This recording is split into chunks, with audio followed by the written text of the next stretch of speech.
Pendant des années, j'ai tout payé pour Noël. Puis j'ai vu la conversation de groupe, la parasite des fêtes. J'ai annulé tous les paiements, j'ai envoyé les reçus dans la conversation j'ai coupé les ponts. Je m'appelle Sophie et à 32 ans, j'ai toujours été l'enthousiaste de Noël dans ma famille. Pendant 7 ans, j'ai mis tout mon cœur, toute mon âme et tout mon compte en banque dans la création de rassemblements de fêtes magiques pour ma famille élargie. J'adorais voir leur sourire lorsqu'ils ouvraient les cadeaux que je choisissais avec soin, savourais les somptueux repas que je préparais et admirais mes décorations. C'était jusqu'en décembre dernier, quand un coup d'œil accidentel sur une conversation de groupe a brisé tout ce que je croyais de notre tradition familiale. Ma situation familiale a toujours été compliquée. Mes parents ont divorcé quand j'avais 8 ans et se sont tous deux remariés quelques années plus tard. Mon père a eu 2 autres enfants avec ma belle-mère, Diane Dubois, Léa, qui a maintenant 22 ans, et Jules, qui vient d'avoir 19 ans. Ma mère a eu un enfant avec son nouveau mari, mon demi-frère Benoît, qui a 28 ans. Puis il y a les cousins, les tantes, les oncles, et maintenant les partenaires et les enfants de mes frères et sœurs. Noël était toujours magique quand ma mère était en vie. Elle transformait notre maison en un pays des merveilles hivernales, préparait des festins qui rendraient jaloux les chefs professionnels et parvenait toujours à trouver le cadeau parfait pour chacun. Quand j'avais 12 ans, on lui a diagnostiqué un cancer du sein. Elle s'est battue avec acharnement mais est décédée 2 ans plus tard. Le premier Noël sans elle fut morne. Personne ne savait comment combler le vide qu'elle avait laissé. Mon père a essayé, mais entre ses heures supplémentaires et son adaptation à la vie avec Diane et ses préférences, l'esprit des fêtes était remarquablement absent. Diane a clairement indiqué dès le début que les fêtes extravagantes n'étaient pas son truc. Elle préférait les célébrations petites et intimes, avec un minimum de chichi. Cette approche m'a laissé le sentiment que quelque chose de précieux avait été perdu. À 25 ans, bien établi dans ma carrière de comptable, j'ai décidé qu'il était temps de faire revivre la magie que ma mère avait autrefois créée. Il y a 7 ans, j'ai annoncé à tout le monde que je voulais organiser Noël dans ma nouvelle maison. Je venais d'acheter une modeste maison de 3 chambres avec un salon spacieux, parfait pour un grand sapin de Noël et des réunions de famille. Tout le monde a semblé surpris mais a accepté de venir. J'ai passé des semaines à planifier ce premier Noël. J'ai acheté des cadeaux personnalisés pour tout le monde. Un portefeuille en cuir pour mon père avec ses initiales gravées. Une écharpe en cachemire pour Diane, des jeux vidéo pour Jules, des fournitures d'art pour Léa qui commençait l'université avec un intérêt pour le graphisme, et une machine à café haut de gamme pour Benoît qui venait d'emménager dans son propre appartement. Le menu était ambitieux. J'ai préparé une dinde rôtie avec toutes ses garnitures, 3 plats d'accompagnement différents, 2 types de farces car Jules et Benoît avaient des préférences différentes, une sauce aux érelles maison comme celle que maman faisait, et un buffet de dessert comprenant des tartes, des biscuits et une bûche de Noël qui m'a pris 6 heures à perfectionner. Les décorations ont transformé ma maison en quelque chose tout droit sorti d'un catalogue de Noël. J'ai installé un sapin de 3 mètres orné de décorations assorties à mon thème bleu et argent, suspendu des guirlandes le long de l'escalier et de la cheminée, placé des bougies à chaque fenêtre et même installé des lumières extérieures qui scintillaient en synchronisation avec des airs de fête classiques. Quand ma famille est arrivée ce jour-là, leurs réactions ont justifié tous mes efforts. Léa a eu le souffle coupé en voyant le sapin. Jules a immédiatement remarqué la console de jeux que j'avais installée dans un coin avec des jeux multijoueurs pour que tout le monde puisse en profiter. Benoît a commenté à quel point cela lui rappelait Noël quand nous étions enfants. Même Diane semblait impressionnée, bien qu'elle ait fait quelques remarques sur le fait que j'avais dû dépenser une fortune. Mon père m'a prise à part à un moment, les larmes aux yeux, et m'a serré fort dans ses bras.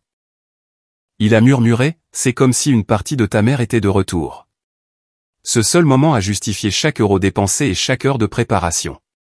Alors que tout le monde était assis autour de la table, riant et partageant des histoires, j'ai ressenti un chaleureux sentiment d'accomplissement. Lorsque nous sommes passés au salon pour l'échange de cadeaux, la surprise et l'appréciation sincère sur leurs visages en ouvrant leurs présents m'ont rempli de joie. Benoît semblait particulièrement touché par la machine à café, planifiant immédiatement où il la mettrait dans sa cuisine. Léa a passé au moins 20 minutes à examiner chaque fourniture d'art de son kit complet. Ce soir-là, alors que tout le monde se préparait à partir, les étreintes semblaient plus chaleureuses, les remerciements plus sincères. Jules, qui n'est généralement pas du genre à montrer ses émotions, a demandé si nous pouvions refaire cela l'année suivante. Sans hésitation, j'ai dit oui. Je ne savais pas que je m'engageais dans une tradition qui finirait par épuiser mes finances et révéler des vérités douloureuses sur ma famille. Sur le chemin du retour, mon père m'a appelé pour me remercier à nouveau. Nous n'avions pas été particulièrement proches depuis le divorce de mes parents, lui semblant souvent distrait par sa nouvelle famille. Mais ce soir-là, il ressemblait au papa dont je me souvenais de mon enfance. Nous avons parlé pendant près d'1 heure de maman, des traditions de Noël et de la manière de maintenir les liens familiaux malgré nos dynamiques compliquées. En m'endormant cette nuit-là, j'ai eu l'impression d'avoir découvert ma mission, rassembler ma famille fragmentée en créant des expériences de vacances significatives.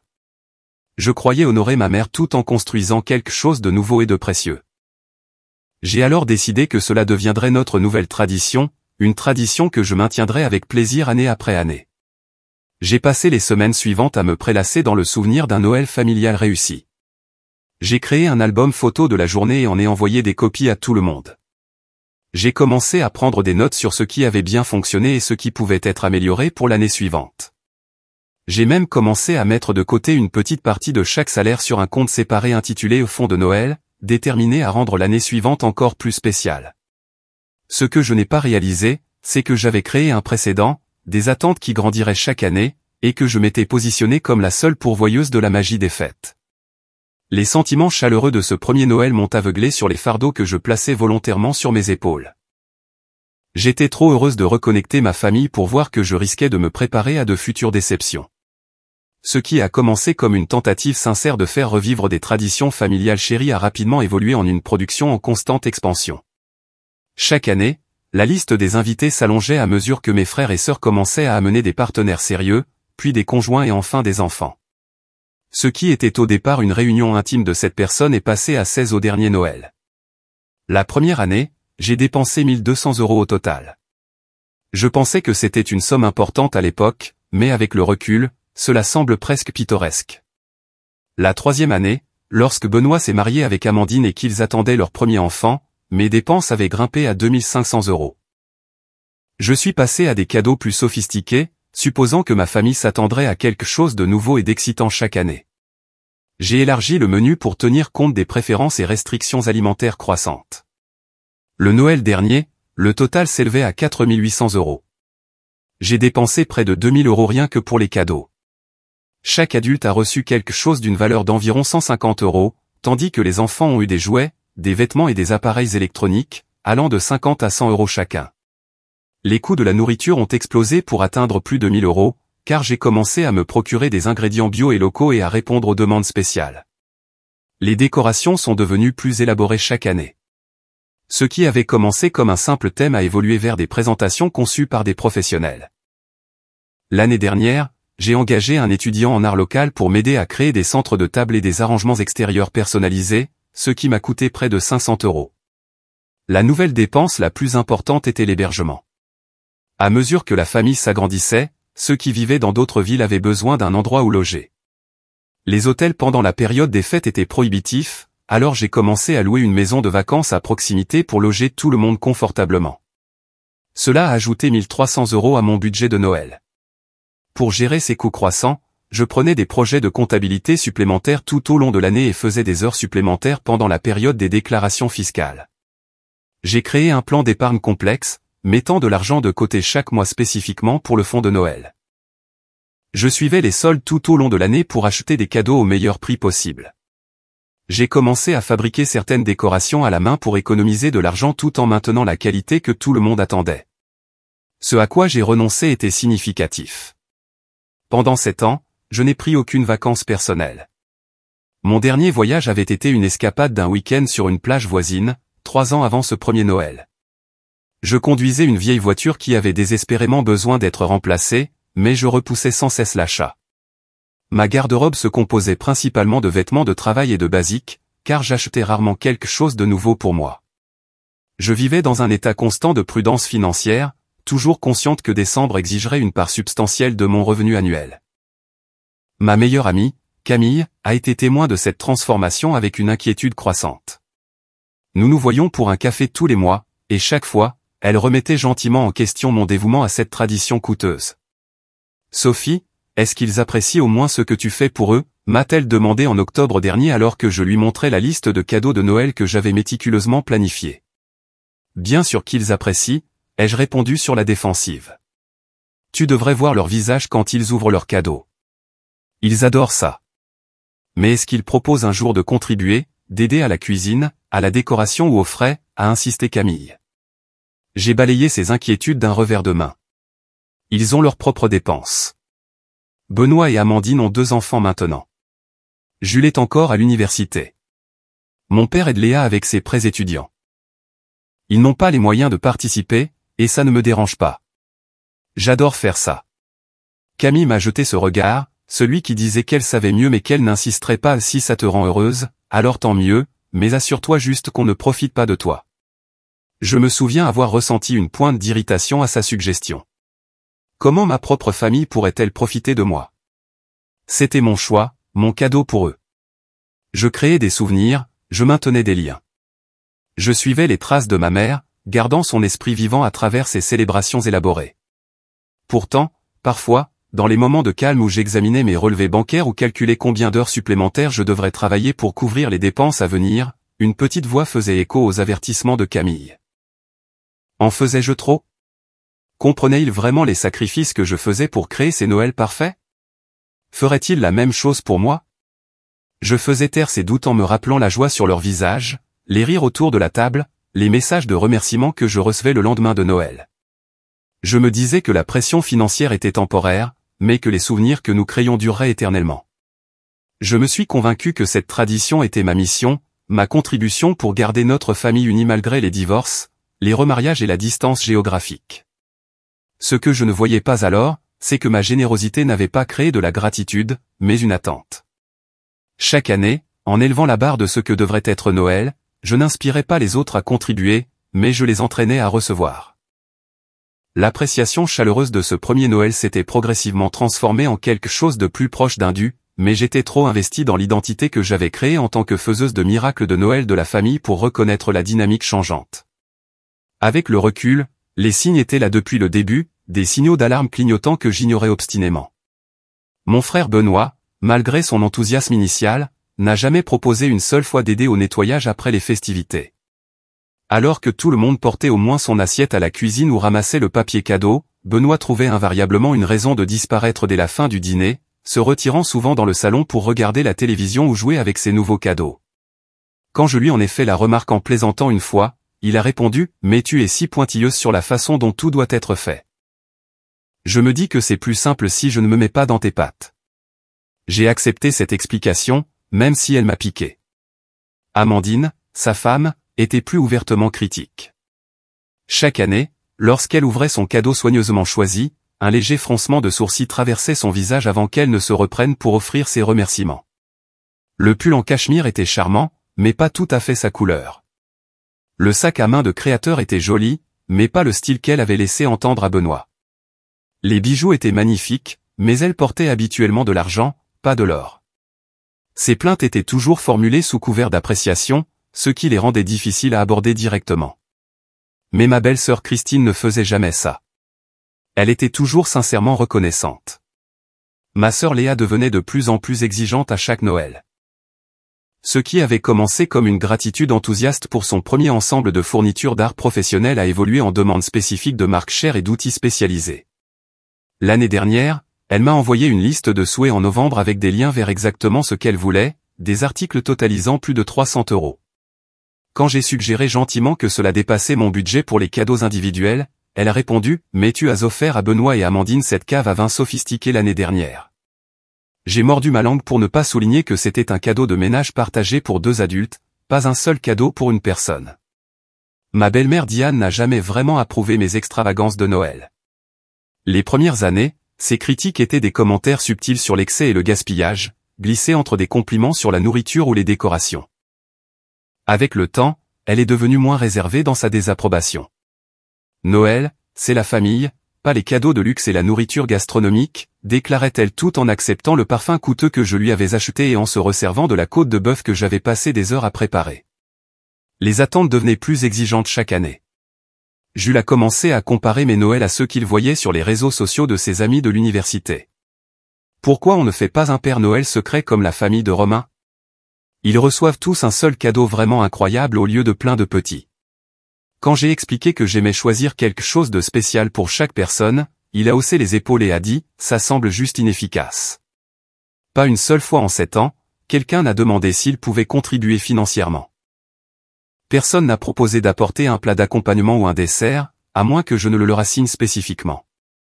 Personne ne s'est porté volontaire pour venir plutôt t'aider à décorer ou rester tard pour aider au nettoyage.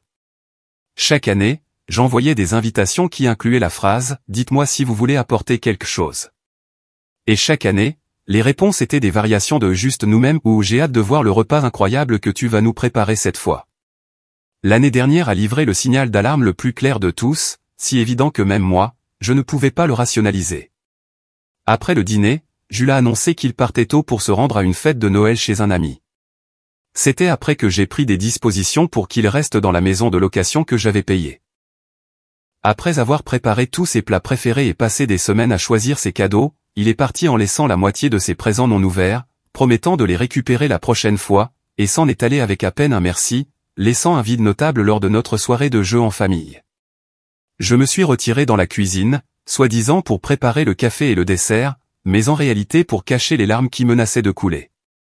Mon père m'a suivi, sentant peut-être ma détresse. Jules est juste à cet âge, a-t-il offert maladroitement. Tu sais comment sont les jeunes.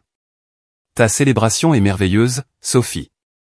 Ces mots, censés me réconforter, n'ont fait que souligner à quel point il comprenait peu mes sentiments. Il ne s'agissait pas seulement de l'absence de Jules. C'était le poids cumulé de la planification, des dépenses et de l'exécution de ces Noëls parfaits, tout en me sentant de plus en plus sous-apprécié. Cette nuit-là, après que tout le monde soit parti et que je me sois retrouvé seul dans ma maison, entouré des restes d'un autre Noël élaboré, je me suis permis un moment de réflexion honnête. La magie que j'avais ressentie la première année s'était considérablement estompée. La joie de donner avait été éclipsée par le stress de répondre à des attentes inexprimées. Les liens familiaux chaleureux que je cherchais à nourrir me semblaient de plus en plus unilatéraux. Pourtant, obstinément attaché à la tradition que j'avais créée, j'ai commencé à planifier le prochain Noël presque immédiatement. Je me suis convaincu qu'il fallait juste que je le rende encore plus spécial, encore plus magique. Peut-être qu'alors ma famille verrait et apprécierait l'amour que j'essayais d'exprimer à travers ces célébrations. J'ai décidé d'augmenter mon budget pour trouver des cadeaux encore plus personnalisés, pour créer un repas encore plus élaboré. En janvier, j'ai ouvert un nouveau compte d'épargne dédié uniquement au Noël à venir et j'ai mis en place des virements automatiques de chaque salaire. J'ai commencé à chercher de nouvelles recettes et de nouveaux thèmes de décoration. J'ai commencé un document pour suivre les idées de cadeaux au fur et à mesure qu'elles me venaient tout au long de l'année. Je redoublais d'efforts dans mon engagement malgré les signaux d'alarme qui clignotaient tout autour de moi. J'étais déterminé à créer un Noël si parfait qu'il raviverait l'appréciation et la connexion que je recherchais si désespérément de la part de ma famille. La révélation est venue à la mi-novembre, quelques semaines seulement avant Noël, alors que mes préparatifs étaient déjà bien avancés. Léa m'avait demandé si elle pouvait passer utiliser mon imprimante pour un projet scolaire. Son imprimante était en panne et elle devait imprimer plusieurs documents en couleur pour une présentation. Bien sûr, je l'ai accueillie, heureuse de toute occasion de passer du temps avec ma sœur. Pendant que Léa travaillait sur son ordinateur portable à ma table de salle à manger, son téléphone n'arrêtait pas de vibrer avec des notifications. Finalement, elle a demandé si elle pouvait utiliser ma salle de bain. Dès qu'elle a quitté la pièce, son téléphone a de nouveau vibré. J'ai jeté un coup d'œil, sans intention d'espionner, mais l'aperçu du message a attiré mon attention. De Benoît, Sophie fait encore son extravagance de Noël? On est obligé d'y aller encore? Quelque chose dans la formulation m'a noué l'estomac. Le rejet désinvolte de ce dans quoi j'avais mis tout mon cœur, qualifié d'extravagance. Le réticent on est obligé d'y aller, suggérait que ce n'était pas un sentiment isolé. Avant de pouvoir rassembler mes pensées, je me suis surprise à attraper le téléphone de Léa. Elle l'avait laissé déverrouillé, le fil de discussion entièrement visible. Ce que j'ai vu ensuite m'a glacé le sang. Le groupe s'intitulait « La famille moins Sophie » et il incluait tout le monde. Mon père, Diane, Benoît, Amandine, Jules, Léa, même mes cousins et tantes qui assistaient à mes célébrations de Noël. J'ai commencé à faire défiler les messages, chacun étant un nouveau coup de poignard dans mon cœur. Benoît avait écrit « Encore une année à faire semblant avec la parasite des fêtes. Elle pense nous rendre un immense service, mais honnêtement, c'est juste sa façon de contrôler où tout le monde va et ce que tout le monde fait pendant les vacances. Je dois annuler 2 autres fêtes parce que Sophie pèterait un câble si on ne venait pas à la sienne. » Amandine a répondu « Le pire, c'est de devoir faire semblant que ces cadeaux sont exactement ce qu'on voulait. Je jure que si je reçois un autre article hors de prix pour lequel je dois feindre le bonheur, je vais hurler. Elle fait ça juste pour frimer de toute façon. Regardez comme je suis généreuse. Regardez combien d'argent je dépense. Tout tourne autour de son ego. Diane avait ajouté, quelqu'un a remarqué que les cadeaux sont devenus moins chers au fil des ans. L'année dernière, elle m'a offert des produits de bain. Des produits de bain? Après toutes ces années où j'ai fait semblant d'apprécier ces dîners excessifs? Au moins, quand on reçoit, on peut choisir le menu. Elle fait les mêmes plats chaque année et agit comme si elle avait réinventé le dîner de Noël. Mes yeux se sont brouillés de larmes alors que je continuais à lire. Mon propre père avait contribué, je sais qu'on est tous coincés avec cette tradition maintenant. Elle devient tellement émotive à ce sujet. Vous vous souvenez quand Jules a essayé de partir tôt l'année dernière? Elle a failli faire une dépression nerveuse dans la cuisine. J'ai l'impression qu'on joue dans sa pièce de théâtre de Noël personnelle. Les messages les plus récents discutaient des plans pour l'année suivante. Jules avait suggéré, l'année prochaine, disons tous qu'on part en voyage au ski ou quelque chose comme ça. On pourra vraiment y aller et s'amuser au lieu de supporter un autre dîner de 5 heures à écouter Sophie raconter comment elle a trouvé les cadeaux parfaits pour tout le monde. Léa avait répondu, ça a l'air génial. Sans vouloir offenser ma sœur, mais ces Noëls sont si ennuyeux. La même chose chaque année. Au moins, si on allait skier, il y aurait quelque chose d'amusant à faire. Mes mains tremblaient tellement que j'ai failli laisser tomber le téléphone. J'ai entendu la porte de la salle de bain s'ouvrir et j'ai rapidement replacé l'appareil où Léa l'avait laissé, puis j'ai fait semblant d'ajuster les décorations sur ma cheminée. Mon visage était brûlant, mes yeux piquaient de larmes non versées, mais j'ai réussi à garder mon sang-froid lorsque Léa est revenue. Tu as besoin d'aide pour autre chose? Ai-je demandé, ma voix étonnamment stable malgré l'ouragan d'émotions en moi. Non, tout est bon. Merci de m'avoir laissé utiliser ton imprimante. Léa a rassemblé ses affaires, complètement inconsciente que mon monde entier venait de s'effondrer. Après son départ, je me suis effondré sur mon canapé, le poids total de ce que j'avais découvert m'écrasant. Parasite des fêtes, frimeuse, ennuyeux, contrôlante.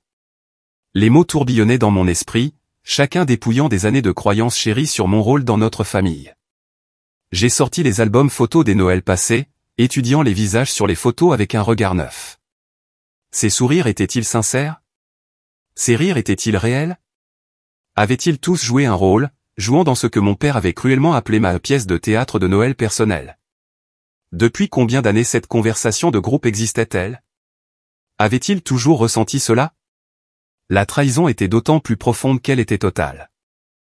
Pas un seul membre de la famille ne m'avait défendu ou suggéré qu'il devrait peut-être apprécier mes efforts. Personne n'avait proposé de contribuer pour alléger mon fardeau financier. Ils s'étaient unis dans leur dédain pour la tradition que j'avais tant sacrifiée pour maintenir. J'ai pensé à toutes les heures supplémentaires que j'avais travaillées pour payer leurs cadeaux. Je me suis souvenu des vacances au Japon que j'avais annulées parce que j'avais besoin de l'argent pour le Noël de l'année dernière. Je me suis rappelé que je conduisais toujours ma voiture de 15 ans parce que la remplacer signifierait réduire les dépenses des fêtes. Tous les sacrifices que j'avais faits volontairement et avec amour n'avaient non seulement pas été appréciés, mais avaient en fait été moqués dans mon dos. Cette nuit-là, j'ai à peine dormi. J'ai alterné entre sangloter dans mon oreiller et fixer le plafond, rejouant des années de Noël avec cette nouvelle connaissance douloureuse. Au matin, ma tristesse s'était durcie en autre chose, la détermination. Je ne serai plus leur parasite des fêtes. Je ne continuerai pas à sacrifier ma sécurité financière et mon bien-être émotionnel pour des gens qui ne valorisaient ni l'un ni l'autre. Alors que le soleil se levait, je me suis préparé une tasse de café fort et j'ai commencé à formuler un plan. Ce serait le dernier Noël où ma famille profiterait de moi, et ils n'en profiteraient même pas cette fois-ci. Ces temps de générosité ne m'avaient valu que ridicule et ingratitude. Il était temps de m'offrir le cadeau de défendre ma propre valeur. J'ai appelé pour me déclarer malade au travail ce jour-là, chose que je faisais rarement. J'avais besoin de temps pour réfléchir, pour planifier, pour traiter les émotions accablantes qui menaçaient de me submerger. Mon premier appel fut pour Camille. En larmes, j'ai expliqué ce que j'avais découvert. Je déteste dire que je te l'avais dit, dit-elle après avoir écouté patiemment. Mais je m'inquiète à ce sujet depuis des années, Sophie. Personne ne devrait avoir à se ruiner pour acheter l'amour de sa famille, surtout quand ils ne sont pas reconnaissants. Ces mots, bien que difficiles à entendre, ont cristallisé quelque chose dans mon esprit. Avais-je essayé d'acheter l'amour de ma famille? Avais-je utilisé ces Noëls élaborés comme un moyen de garantir ma place dans une famille qui s'était fracturée et reformée sans moi au centre? Que dois-je faire, lui ai-je demandé, me sentant perdu. Une partie de moi s'inquiétait encore de décevoir tout le monde, se sentait encore responsable de leur expérience de Noël. Annule tout, dit fermement Camille. Absolument tout. Il ne mérite ni tes efforts ni ton argent. Utilise ces 4800 € pour toi pour une fois. Je ne peux pas simplement annuler Noël, ai-je protesté faiblement. Que feraient-ils tous? Camille a ri, sans méchanceté. Ce sont des adultes, Sophie. Ils se débrouilleront. Peut-être qu'ils apprécieront enfin ce que tu as fait toutes ces années quand ils devront le faire eux-mêmes. Après avoir raccroché, je me suis assise à ma table de cuisine, entourée de documents de planification de Noël, de listes de cadeaux, d'idées de menus et de schémas de décoration. 7 ans de tradition étalés devant moi. L'idée de tout annuler me semblait encore radicale, presque sacrilège. Ces Noëls étaient devenus une partie si essentielle de mon identité que les abandonner signifiait affronter qui j'étais sans eux. Mais en examinant mes relevés de cartes de crédit des décembre précédents, en calculant le total que j'avais dépensé en 7 ans, et en relisant les anciens textos des membres de la famille qui semblaient maintenant si manifestement superficiels dans leurs remerciements, ma résolution s'est renforcée. Ils avaient profité de moi, et cela devait cesser. J'ai créé un nouveau document, une liste de contrôle d'annulation. D'abord, j'ai listé toutes les commandes que je devais annuler, les cadeaux que j'avais déjà achetés ou mis de côté dans divers magasins, les livraisons d'épicerie prévues pour la semaine de Noël, l'acompte de la maison de location. Ensuite, j'ai esquissé ce que je ferais à la place. Réserver des vacances pour moi, quelque part au chaud et loin des obligations et des attentes qui avaient défini mes vacances depuis si longtemps. Avec des mains tremblantes mais une confiance grandissante, j'ai commencé à passer des appels.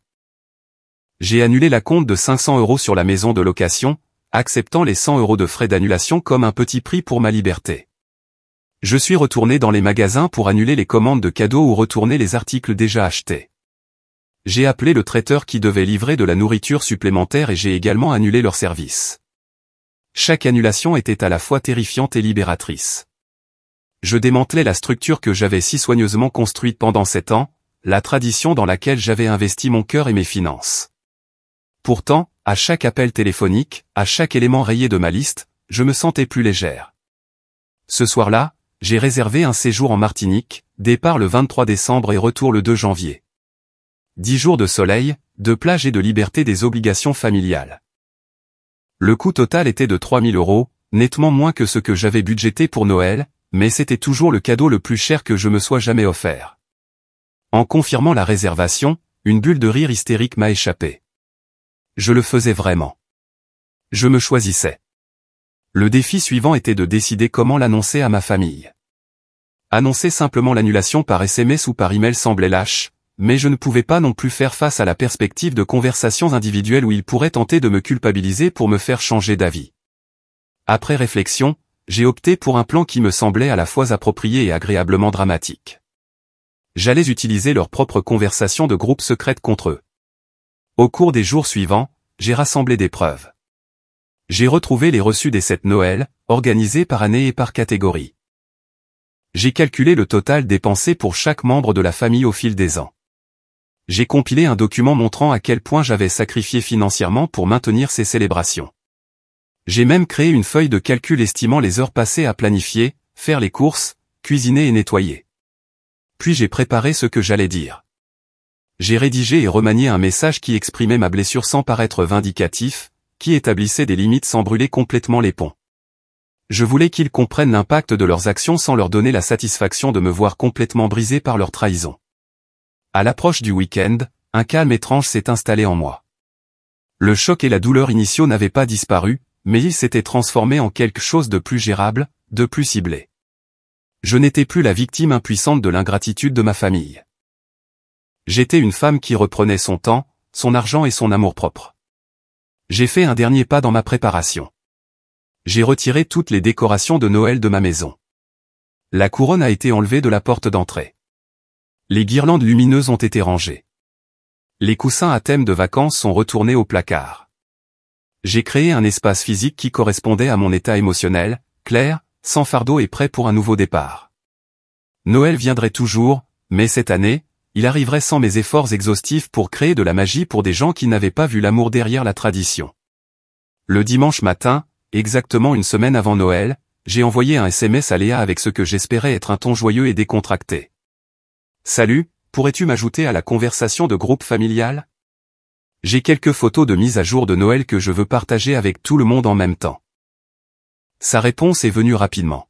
« Bien sûr. » Quelle conversation de famille. J'ai pris une profonde inspiration. Celle intitulée La famille moins Sophie, ai-je répondu. Celle où Benoît m'appelle la parasite des fêtes.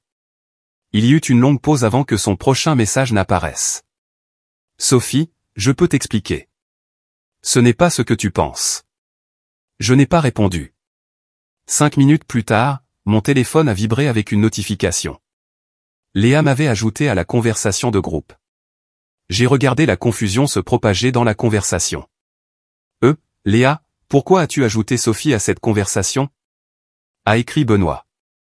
Avant que quiconque d'autre ne puisse répondre, j'ai agi. J'ai téléchargé un document PDF contenant les reçus scannés de 7 ans de Noël, organisés par année et classés par type de dépenses. Le total en bas était surligné, 27 340 €. J'ai suivi cela avec mon message soigneusement rédigé. Bonjour à tous. J'espère que ça ne vous dérange pas que je m'incruste dans votre conversation privée.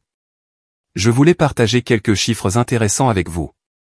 Ci-dessus se trouvent les reçus de 7 ans de célébration de Noël que j'ai organisés et entièrement financés. 27 340 € au total. Cela fait une moyenne de 3 905 € par an. Bien que, comme vous pouvez le voir, le montant est augmenté avec le temps. Pendant 7 ans, j'ai fait des heures supplémentaires, sacrifié mes propres besoins et consacré d'innombrables heures à créer ce que je pensais être des expériences familiales significatives. Je l'ai fait par amour et par désir de garder notre famille connectée malgré nos dynamiques compliquées. Imaginez ma surprise quand j'ai découvert que dans mon dos, vous vous moquiez de ces efforts. Je suis la parasite des fêtes, n'est-ce pas Benoît ? Je frime et nourris mon ego, Amandine ? Mes cadeaux deviennent moins chers, Diane ? Vous jouez tous dans ma pièce de théâtre de Noël, papa ? J'ai annulé la location de la maison pour cette année. J'ai retourné tous les cadeaux. J'ai annulé les commandes de nourriture. Je serai en Martinique pendant Noël, profitant de mes premières vraies vacances en 8 ans. Peut-être que l'année prochaine, vous pourrez tous partir en voyage au ski, comme Jules l'a suggéré. Ça a l'air amusant. Je n'attends ni excuse ni explication. Ce message est simplement pour vous informer que je ne suis plus disponible pour être la marraine non appréciée de notre Noël familial. Je vous souhaite à tous de joyeuses fêtes et mes meilleurs vœux pour la nouvelle année. J'ai appuyé sur envoyer, puis j'ai mis mon téléphone en silencieux et l'ai posé face contre table sur ma table basse. Mon cœur battait la chamade, l'adrénaline parcourant mes veines. Je l'avais fait. Je m'étais défendu, j'avais fixé une limite et j'avais repris mon pouvoir en une seule action décisive. 10 minutes plus tard, la curiosité l'a emporté et j'ai regardé mon téléphone. La conversation de groupe avait explosé. Benoît était sur la défensive. C'est complètement disproportionné. On ne faisait que se défouler. Tout le monde se plaint de trucs de famille parfois. Ça ne veut pas dire qu'on n'apprécie pas ce que tu fais. Amandine a tenté de justifier leur comportement. Sophie, tu dois comprendre que tu mets tellement de pression sur tout le monde avec ces Noëls parfaits. On a l'impression qu'on ne peut jamais dire non ou suggérer des changements sans te blesser. Cette conversation était juste un endroit où on pouvait être honnête sans s'inquiéter de te contrarier. Mon père a adopté une approche différente. Chérie, je suis tellement désolé que tu aies vu ces messages. On devrait en parler en personne. S'il te plaît, appelle-moi. Je suis sûr qu'on peut arranger ça avant Noël. Diane était moins conciliante. C'est exactement le genre de réaction dramatique dont je parlais. Maintenant, tu as gâché Noël pour tout le monde, y compris les enfants. C'est ce que tu voulais. Jules, étonnamment, était plus réfléchi. Je ne réalisais pas combien d'argent tu dépensais pour tout ça. C'est vraiment dingue. Je suis désolé d'avoir été ingrat. Léa m'a envoyé des messages privés en plus de ses contributions à la conversation de groupe. Je suis tellement désolé. J'aurais dû te défendre. Je ne pensais pas les choses que j'ai dites. S'il te plaît, parle-moi. J'ai lu toutes leurs réponses, notant comment chacune révélait quelque chose sur leur caractère. Aucun d'entre eux, à l'exception peut-être de Jules, ne semblait vraiment comprendre la profondeur de ma blessure ou la légitimité de ma réaction. Ils étaient toujours centrés sur leurs propres sentiments, leurs propres expériences de la situation. D'autres messages ont afflué tout au long de la journée. Mon téléphone a sonné à plusieurs reprises, mon père et Léa essayant tour à tour de me joindre. J'ai laissé chaque appel aller sur la messagerie vocale. Je n'étais pas prête à entendre leur voix, à être ramenée dans des explications et des justifications qui ne serviraient qu'à minimiser mes sentiments. Au lieu de cela, je me suis concentré sur la finalisation des préparatifs de mon voyage.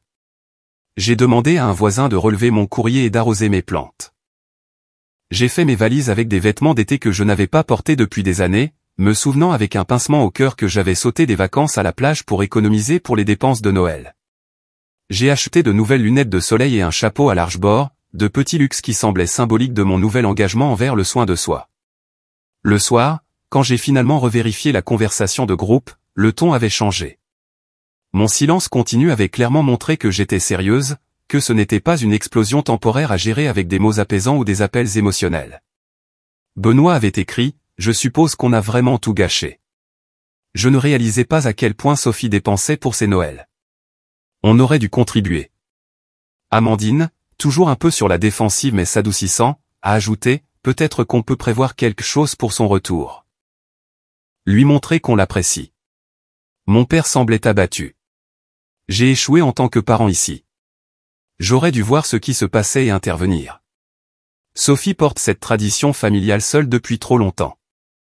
J'ai complètement éteint mon téléphone. J'avais dit ce que j'avais à dire. J'avais fixé ma limite. Maintenant, j'avais besoin d'espace pour guérir, pour redécouvrir qui j'étais en dehors de mon rôle de coordinatrice de Noël de la famille. Je m'occuperais de reconstruire les relations, si je le choisissais, après m'être occupé de moi d'abord. La semaine avant mon départ s'est passée dans un flou de préparatifs pratiques et de traitement émotionnel. J'ai donné les quelques décorations de Noël que j'avais déjà installées à une œuvre de charité locale. J'ai mis en place des paiements de factures automatiques pendant mon absence. J'ai retrouvé Camille pour un café et j'ai reçu son soutien sans réserve pour ma décision.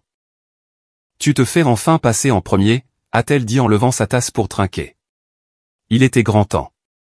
Le matin du 23 décembre, je suis monté à bord d'un avion pour la Martinique avec juste une valise cabine et un sentiment de légèreté que je n'avais pas ressenti depuis des années. Alors que l'avion décollait, j'ai regardé le paysage enneigé en dessous et j'ai ressenti les premiers vrais frémissements de liberté. Noël viendrait et repartirait sans mon orchestration, et pour une fois, cette connaissance m'apportait du soulagement plutôt que de l'anxiété. Je suis arrivé à Fort-de-France le 23 décembre, descendant de l'avion dans un air chaud et parfumé qui a immédiatement commencé à faire fondre la glace qui s'était formée autour de mon cœur. Ma chambre d'hôtel en bord de mer offrait une vue imprenable sur l'océan, un spectacle si différent des paysages enneigés que j'associais à Noël que j'avais l'impression d'avoir voyagé dans un autre monde plutôt que dans un autre département. Cette première nuit, je me suis assise sur mon balcon à regarder le coucher de soleil, le téléphone toujours éteint, enveloppé dans la solitude. La décision de me déconnecter complètement de ma famille pendant cette période était à la fois terrifiante et nécessaire. Pendant 7 ans, je m'étais définie par mon rôle de créatrice de notre tradition de Noël. Qui étais-je sans cette identité? Alors que le réveillon de Noël se levait, lumineux et ensoleillé, j'ai ressenti les premiers élans de doute et de solitude. J'ai pris mon petit déjeuner seul dans un café en bord de plage, entouré de couples et de familles profitant de leurs vacances. La joyeuse musique de Noël jouant doucement en fond sonore me rappelait ce que j'avais laissé derrière moi. Pendant un bref instant, j'ai remis ma décision en question. Avais-je surréagi? Regretterais-je de passer Noël seul? J'ai repoussé ces pensées et me suis dirigé vers la plage, déterminé à créer de nouvelles expériences. En étalant ma serviette sur le sable et en appliquant de la crème solaire, j'ai remarqué un groupe de personnes de mon âge s'installant à proximité.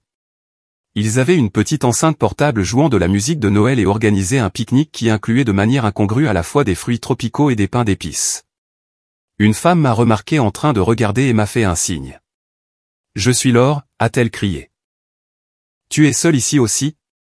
Cette simple question a conduit à une invitation à rejoindre leur groupe, tous des voyageurs en solo qui s'étaient rencontrés grâce à une activité de l'hôtel la veille.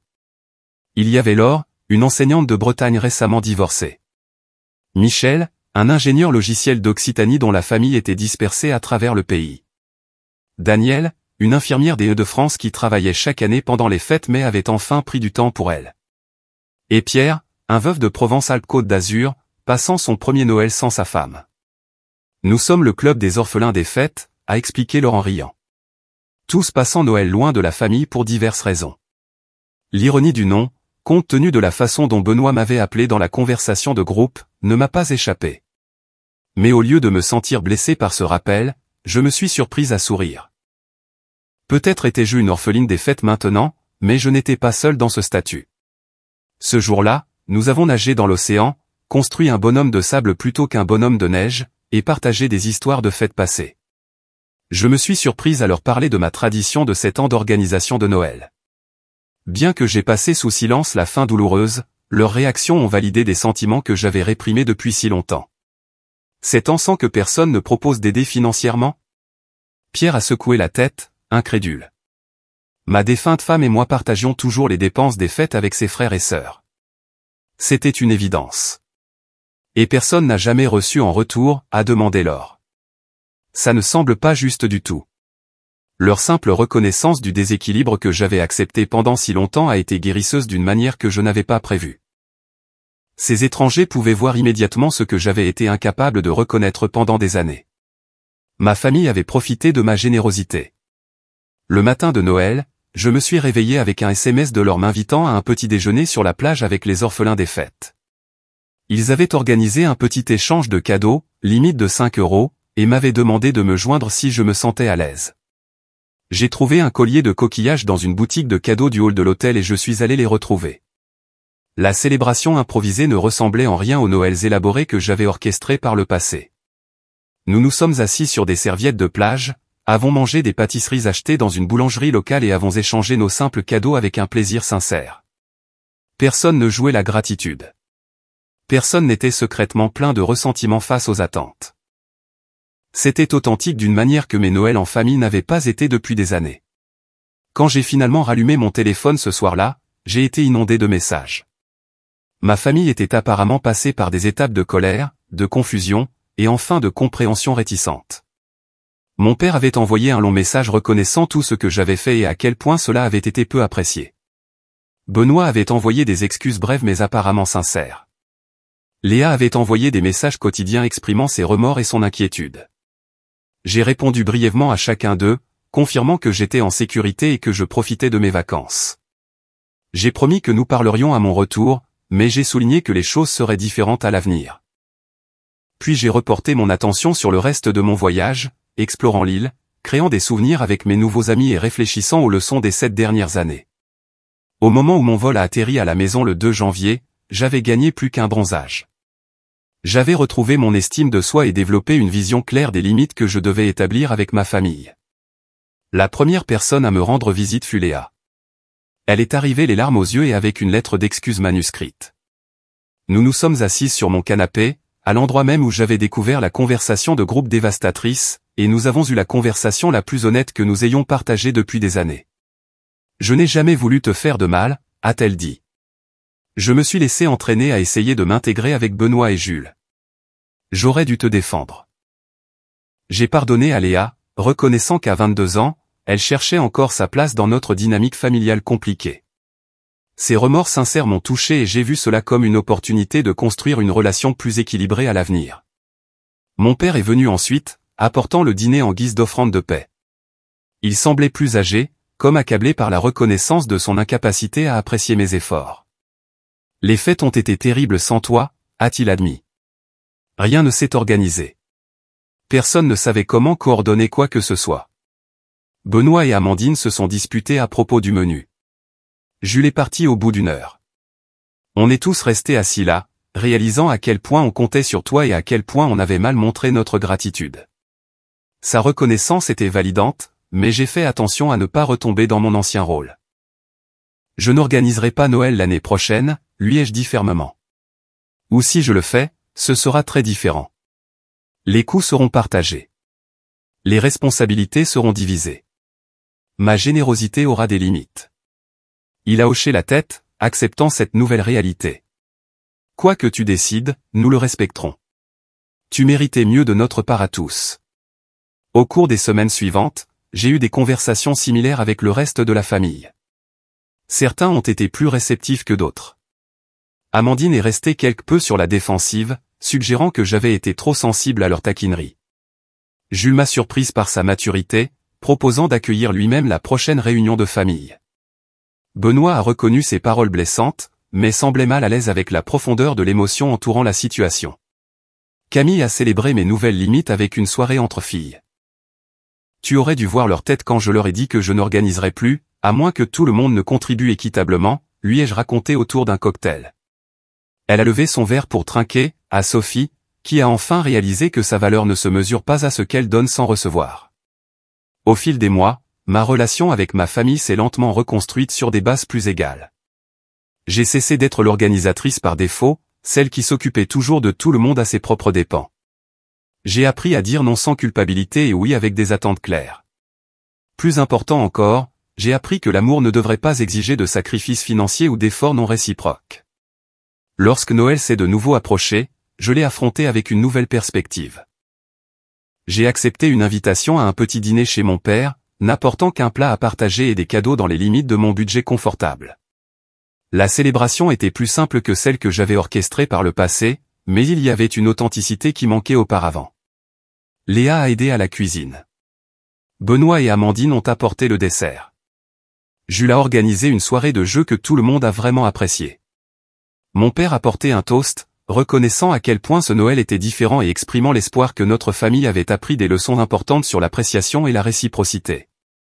En rentrant chez moi ce soir-là, j'ai réfléchi au voyage douloureux mais nécessaire de l'année écoulée. J'avais perdu quelque chose, l'illusion d'être irremplaçable, d'acheter l'amour de ma famille par des dons extravagants. Mais j'avais gagné quelque chose de bien plus précieux, l'amour-propre, des limites saines et des relations basées sur le soin mutuel plutôt que sur l'attente et l'obligation. L'étiquette de parasite des fêtes qui m'avait autrefois si profondément blessé me semblait maintenant absurde. Je n'étais pas une parasite. J'avais été une hôte lentement vidée par des invités ingrats. En brisant ce cycle, je m'étais libéré non seulement moi-même, mais aussi ma famille, d'une dynamique malsaine qu'aucun de nous n'avait eu le courage d'aborder. Parfois, le plus grand cadeau que vous puissiez vous faire est le courage d'arrêter de donner autant à ceux qui le tiennent pour acquis. Apprendre à s'estimer suffisamment pour établir des limites n'est pas égoïste. C'est nécessaire pour que de véritables relations s'épanouissent.